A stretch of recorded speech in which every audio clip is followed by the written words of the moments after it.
Let me transfer you.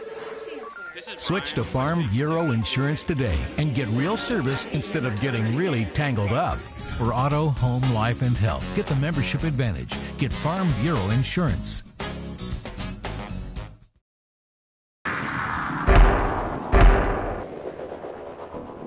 We had an opportunity to have an off week, and I know JMU played, but you know what's about to happen here on the Saturday, I'm sure will be another exciting game. They're a very good team. Richmond plays well against them. They play well against Richmond. We bring out the best in each program, so it'll be exciting. I know that it's sold out. The atmosphere will be terrific. You know, on TV. So all those things that you look forward to in playing, particularly an in-state rival, conference opponent, common interest in terms of recruiting and knowing coaches and things like that. It makes for an exciting game, I'm sure. Thank you. We'll take some questions. Mike, does it affect the game in any way that Madison had a surprising loss last weekend at Hofstra? No, John. I don't think so. In fact, I know it doesn't, because there's so many other elements that you add to this particular game. As I said, conference opponent. We recruit the same players. Some positions. Relatively as close as we are.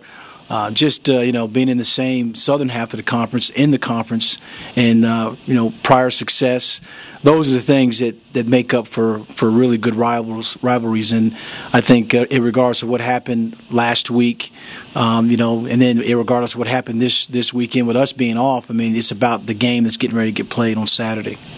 Can you talk about that off week? You guys are playing at such a high level. I mean, was it a bad time to have a week off, a good time? Well, I'll tell you after the game. Just one of those things that you try to, the guys that are dinged up, you try to get them back. You try to reassess what you're doing.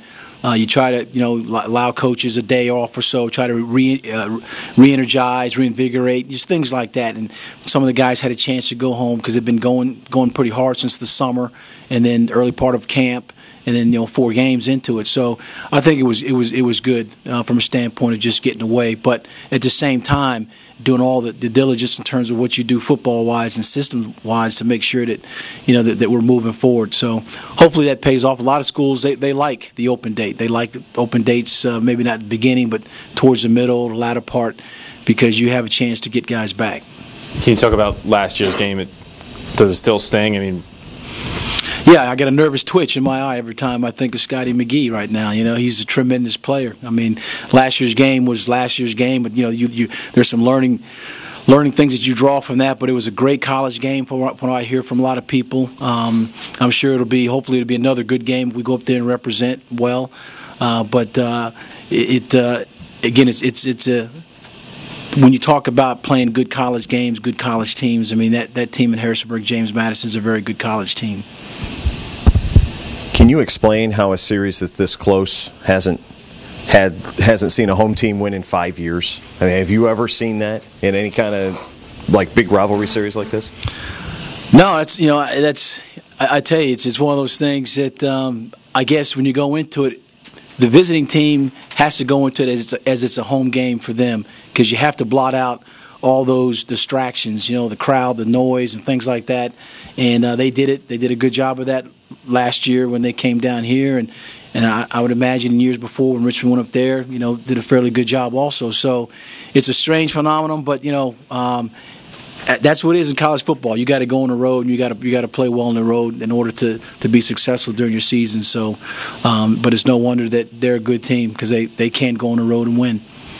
I know they've played 2 quarterbacks all season long, but still it's a little unsettled at that position for Mickey. Does that make it harder to prepare for them defensively, because you have to think of 2 wrinkles maybe instead of 1 on certain situations? Yeah, I think it does. I mean, because you can characterize the quarterbacks as however you characterize them. One a runner, one's a passer, or they both can do a little bit of both. They're still going to run their system, their plays, and perhaps one quarterback does something better than the other. So you have to be aware, not particularly of the plays, but also of who is running the plays or who's calling the plays for him. Because I know Thorpe is a very, very talented athlete, as well as Dudzik. But it'll be interesting to see, how they settle in on their quarterback situations. But regardless, I mean, we're still going to have to be able to play the schemes and what they're doing. I know you played William & Mary longer, but do you get the sense that this has become maybe more of a rivalry game for the newer generation of fans and maybe the newer generation of players because of what you said before about how you're recruiting the same kids and a lot of these kids grew up playing in high school together and against each other? Well, I think there's any in-state school that's in the same conference, you're going to create a natural rival because, of course, William & Mary's down the road. Soon ODU, I'm quite sure, will turn into one of those type of games. James Madison, again, because of the history. So it's exciting. It's exciting for the CAA. It's exciting for in-state Virginia football because you have some really good FCS schools that can compete against each other and win conference championships and national championships that both teams have done. Hey, Mike, speaking of that national championship, do you win the national championship last year if you don't beat, or if you beat Madison if you hold on the last couple of 3 minutes? Is the urgency the same the rest of the year? Is the improvement level the same the rest of the year? That's a great question. I would know the answer to that. I just think that every game you learn something about your team. In that particular game, we learned that you have to play, 4 quarters plus. And, when your technique called for you to do something or kick it this place or catch it here or run it there, then the margin for error is so slim. So as was the Delaware game, 6 inches to the left or to the right or higher, that kick goes through the end zone, to the upright, excuse me. And so it just draws again to the importance of detail and game planning and execution. Why don't you talk a little about your quarterback? He's kind of coming into his own this year in terms of being able to throw the ball more so than he has in the past because he hasn't had that running back behind him. So why don't you talk about Eric?